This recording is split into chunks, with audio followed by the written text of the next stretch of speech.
The kickoff is here. It's the 100th season.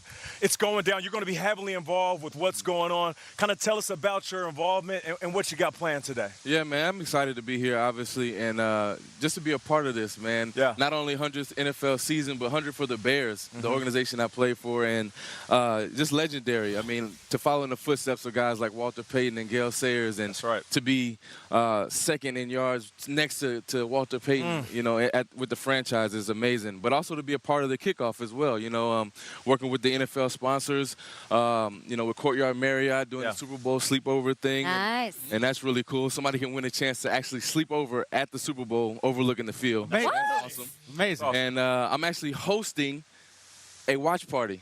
Okay. Here. Oh, here. It's the I first think- watch yeah, party ever. 'cause they got the by screens NFL. up. Is that where Meek Mill's performing? Yeah. Oh, yeah, I'm coming on next. I'm rapping. I saw your video. Hey, we need to collab, too. Let's though. do a little something. Hey, say no more, fam. Yeah. Are you opening for Meek Mill? Is that really?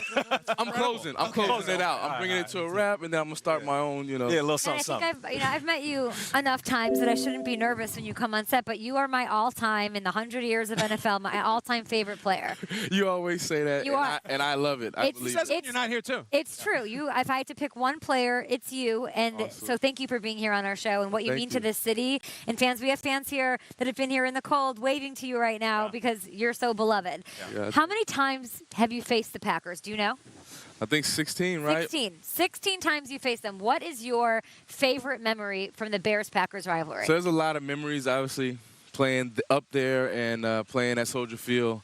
But one comes to mind, I think it was 2013, where we went up there, and it was kind of a dreary day, rainy and all that stuff, and we had Josh McCown starting for us because Jay had gotten hurt.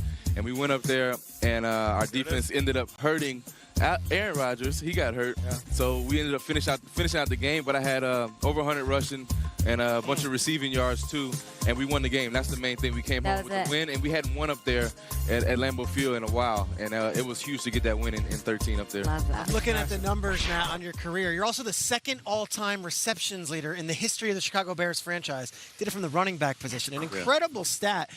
And I remember your first game. I remember watching it, a Sunday night game. You came out of the gates, this rookie. No one really knew what we're getting from this kid from Tulane. And you guys upset the Indianapolis Colts when they were opening that new stadium, Peyton Manning and Lucas Oil. There's a Bears rookie running back that everyone's very excited about named David Montgomery. You tweeted about him this offseason. What would you give advice? What would be your advice to Montgomery, who so much is already expected from him as a third-round pick playing for the Bears tonight? Hey, I've talked to him upcoming into the season, and he asked me a lot. He was like a normal rookie, kind of nervous about what to expect and these things. And I just told him, man, look, relax. You got drafted where you got drafted for a reason. They expect big things out of you right now. Just because you may be in OTAs and a lot, you're not getting the ball a lot or whatever, you don't even have pads on. So just wait. And we saw in the first preseason game how, he's patient. A lot of running backs come in early and they don't have that patience to be able to let blocks set up and actually set up their blocks so that that it works. Yeah, exactly. So a lot of guys will just it's designed to go here. I'm going to go here. Yeah. So he has the patience and the vision to be able to do that. But also he's elusive, man. He got some open field moves, which makes you dangerous. A lot of people look at the stats and on speed and those type of things, but elusiveness is an underrated stat for running back as well as vision, and he has that. And I'm looking for big things out of him, especially tonight. Tonight, Bears-Packers. I got to talk to Brian Urlacher this past summer, and I asked him about playing against Rodgers, and he was actually really candid. He said, look, we didn't have a lot of success against him. It was tough, and it has been tough. He came in here last year at the end of the season. The Bears kind of slayed the dragon. They beat Rodgers at Soldier Field.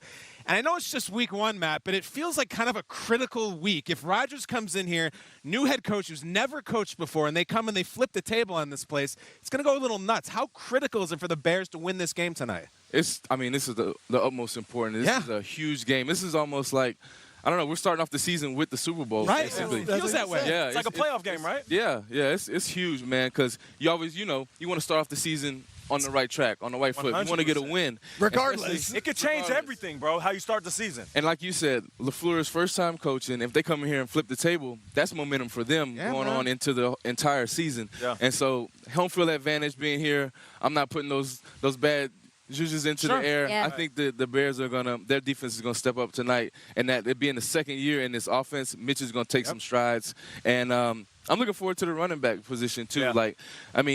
Nagy is so creative. He does all kind of things. I wish I played in this offense, man. Oh, man. Seriously, because they do a lot with Tariq Cohen. Yeah. They're going to do stuff with Montgomery, but also Cordell Patterson. When we played against him in Minnesota, they would put him at tailback and toss him the ball. All kinds of, what if they put all three of them in the backfield at the same time? Yeah. You don't know what you're going to do. Get out there. Get out on that field. Do your thing. I should, man. You mentioned running backs. It's a weird time for the running back spot right now. Yeah. They're being devalued a little bit. Everybody else is making more money. They're making a little bit less. But then Zeke Elliott comes out, and he's the highest paid running back in the game. What are your thoughts on the position and that happening in general? And then when you saw that deal, what did you think? I'm all for it, man. I'm glad running backs, we go through a struggle. We've been devalued, since I've been coming into the league. Yeah. And, I'm happy. I'm happy. I would hope that everybody gets their contract. Le'Veon ended up getting paid after he held strong, stuck to his guns. Zeke is getting paid. I hope Melvin gets paid as well.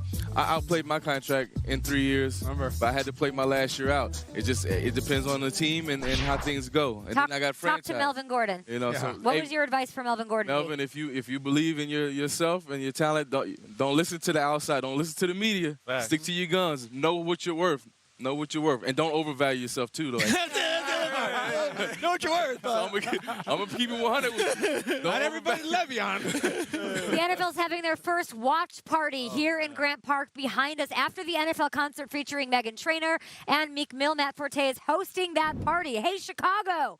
Hey, Wisconsin, come on down and hang out in Grant Park. We are hours away from kickoff, and a Packers legend is entering unfriendly territory. Our colleague James Jones. Hey, what's up, 89? Yeah, what's up, James? That Hey, he's ready. Packers Letterman jacket joining the table.